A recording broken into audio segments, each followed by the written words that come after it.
अरे आपके संगठन खुद कहते हैं कि आप लोग देश को बेच रहे हो, और क्या क्या बेच रहे हो, क्या क्या बेच रहे हो? संजय जी कंक्लूड करें रेल बेच रहे हो, स्टील बेच रहे हो, खेल बेच रहे हो, कोल बेच रहे हो, LIC बेच रहे हो, बैंक बेच रहे हो, एयरपोर्ट बेच रहे हो, पोर्ट बेच रहे हो, FCI बेच रहे हो, बिजली बेच रहे हो, पानी बेच रहे हो, सड़क बेच रहे हो, BPCL बेच रहे हो, पूरा हिंदुस्तान बेच रहे हो। मैं कहता हूं अंग्रेजों को दलाल, पूरा इनको लग जाता है। सत्ता के लोगों, nothing is going on record apart from that. Please please Sanjay, वहां किसान को नहीं बोलने देते, यहां मेंबर ऑफ पार्लियामेंट को नहीं बोलते। सदन का अपमान है सर। इन लोगों से ज्यादा राजनीति करके आए, लाठी खा के जेल जाके आए। दादागिरी मत दिखाओ यहां। Sanjay ji please conclude. I have to go to the next speaker. बोलूंगा और I have to go to the. मैं कहता हूं अंग्रेजों को दलाल, बुरा इनको लग जाता है। ये क्या है सर, ये क्या है? मैं कहता हूं अंग्रेजों से माफी मांगने वाले, बुरा इनको लग जाता है। मैं कहता हूं अंग्रेजों के गुलाम, बुरा इनको लग जाता है। क्यों बुरा लगता है सर? क्यों बुरा लगता है? क्यों बुरा लगता है? अरे सुनो ना, सच को सुनो। मान्यवर, मैं अपनी बात अदम गोंडवी जी की लाइनों से शुरू करना चाहूंगा।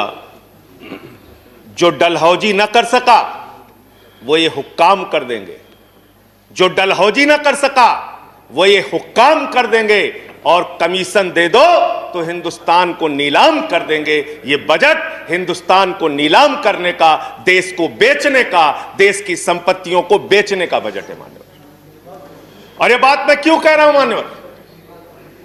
इस देश की संपत्तियां किसी की निजी संपत्ति नहीं है। इस देश की संपत्तियां हिंदुस्तान के 130 करोड़ लोगों की संपत्तियां हैं मान्यवर। ये रेल, ये सेल, ये BPCL, ये LIC, ये बैंक, ये एयरपोर्ट, ये किसी की निजी संपत्ति नहीं है, बल्कि हिंदुस्तान के 130 करोड़ लोगों ने अपने श्रम से, अपने परिश्रम से इन कंपनियों को, इन संपत्तियों को बनाने का काम किया है।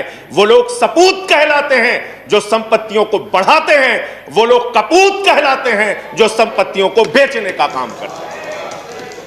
कपूत सरकार चल रही है सर इस देश के अंदर, देश को बेचने का काम कर रही है, देश की संपत्तियों को बेचने का काम कर रही है। मान्यवर, इस सदन के अंदर देश के प्रधानमंत्री नरेंद्र मोदी जी ने किसानों का मजाक उड़ाया। उन किसानों का जो पिछले 75 दिनों से आंदोलन पर हैं, 170 लोगों की शहादत हो चुकी है, उनको आंदोलन जीवी कह के मजाक उड़ाया गया। और जब आपने आंदोलनकारियों का मजाक उड़ाया तो सत्ता में बैठे हुए सुन लो, तुमने राष्ट्रपिता महात्मा गांधी का मजाक उड़ाया, तुमने सरदार वल्लभ भाई पटेल का मजाक उड़ाया, तुमने डॉक्टर राम मनोहर लोहिया का मजाक उड़ाया, तुमने सरदार let's keep the decorum, please keep silence, तुमने शहीद आजम भगत सिंह का मजाक उड़ाया, तुमने शहीद अशफाक उल्लाह का मजाक उड़ाया, तुमने हिंदुस्तान के क्रांतिकारियों का, हिंदुस्तान के उन महान सपूतों का मजाक उड़ाया, बाबा साहब डॉक्टर भीमराव अंबेडकर का मजाक उड़ाया, जिन्होंने हमें यह संविधान दिया, हमें लोकतंत्र दिया, यह संसद दी। तुमने उनका मजाक उड़ाने का काम किया। और हमें फख्र है, सत्ता में बैठे हुए लोगों जरा सुनना सीखो, हमें फख्र है अपने उन क्रांतिकारियों पे, अपने उन स्वतंत्रता सेनानियों पे, अपने उन आंदोलनकारियों पर कि वो अंग्रेजों के दलाल नहीं थे, अंग्रेजों से माफी मांगते नहीं थे, वो अंग्रेजों से दलाली नहीं करते थे, अंग्रेजों की गुलामी नहीं करते थे। Let's keep the decorum please. विचारधारा के लोग अंग्रेजों की गुलामी करते हैं, अंग्रेजों की दलाली करते हैं, अंग्रेजों से माफी मांगते हैं, वो आज आंदोलनकारियों का मजाक उड़ा रहे हैं। 170 लोग मान्यवर अपने खेत के लिए मर गए, 170 लोग अपने खेत को बचाने के लिए मर गए, उनकी जान। संजय जी की बात ही रिकॉर्ड पे जा रही है, no other word is going on record. आप यहां उठा के उनका मजाक उड़ा रहे हैं, उनको आंदोलन जी भी कह रहे हैं। अरे वो लोग, चौधरी चरण सिंह जी का नाम लिया गया यहाँ पे, सत्ता के लोगों, nothing is going on record apart from that. Please please please सुनो पहले। चौधरी चरण सिंह जी का नाम लिया गया। चौधरी चरण सिंह के अनुयायी वहां पर बैठे हैं, जिनको तुम खून के आंसू रुला रहे हो, खून के आंसू रुला रहे हो उनको तुम। वो भाषण जीवी नहीं है, there's a point of order. There is a point of order. वो जुमला जीवी Sanjay ji, there is a sir Jaya ji, please take your seat. Please take your seat. Please take your seat. Sir, I'm allowing him to continue.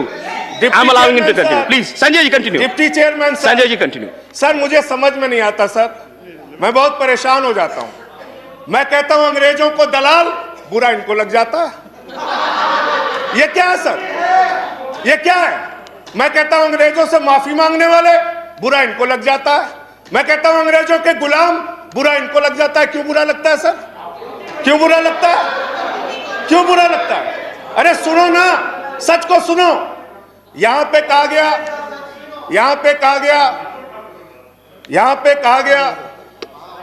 कि अरे ठीक है, इनको बगैर पानी पिए मैं ठीक करूंगा, चिंता मत करो। यहां पे कहा गया मान्यवर भूपेंद्र यादव जी के द्वारा, ऑनरेबल मेंबर कह रहे हैं चौधरी चरण सिंह को याद कर लीजिए, डॉक्टर लोहिया को याद कर लीजिए। संजय जी, प्लीज हमें स्टार्ट तो याद कंक्लूडिंग। है, please start doctor concluding. Lohia भी, चौधरी चरण सिंह भी, आप उनका मजाक उड़ा रहे हैं।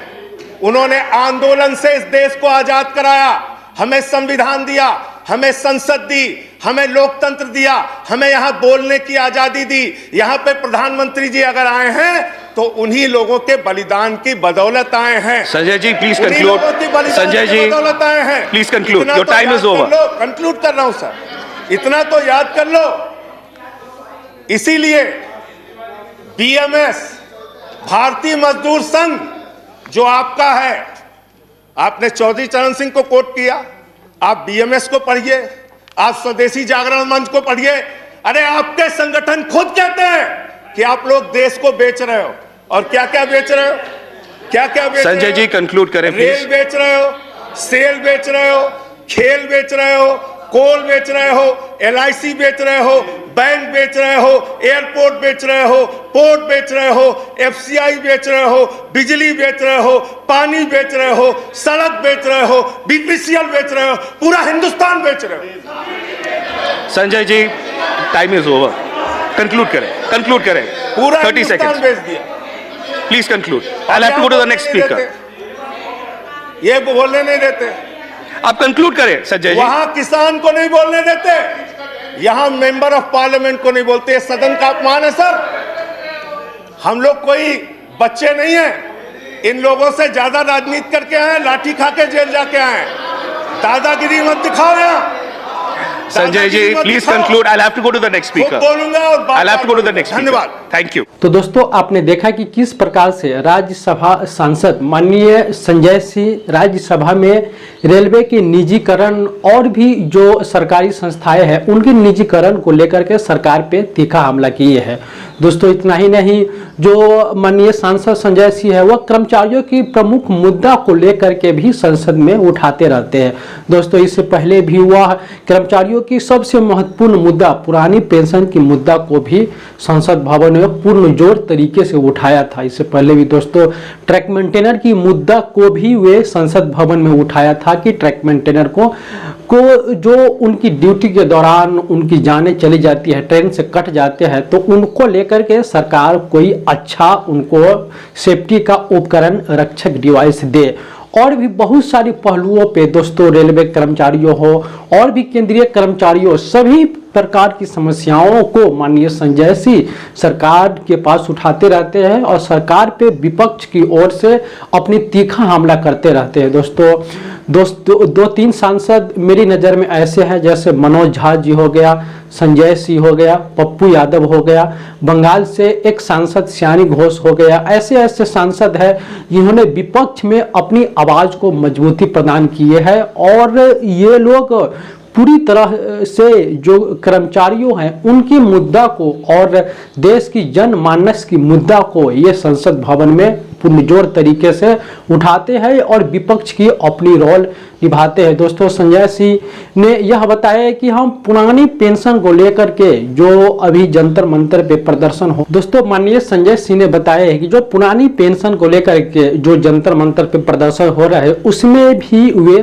पहुंच सकते हैं। दोस्तों, जब भी कर्मचारियों की प्रमुख मांगों को लेकर के जब भी कोई प्रदर्शन होता है वहां पे माननीय संजय सिंह जरूर पहुंचते हैं और कर्मचारियों को मुद्दा को उठाते हैं। तो दोस्तों यह बहुत ही अच्छी बात है कि कर्मचारियों की पुरानी पेंशन की मुद्दा और भी बहुत प्रकार की मुद्दों को सांसद महोदय जी के द्वारा संसद भवन में उठाया जा रहा है। उम्मीद है दोस्तों आने वाले समय में बहुत ही अच्छी कोई बड़ा फैसला आ सकता है पुरानी पेंशन को लेकर के। दोस्तों इसी प्रकार की अपडेट के लिए आप हमारे साथ बने रहे। आप सभी का बहुत बहुत धन्यवाद। जय हिंद।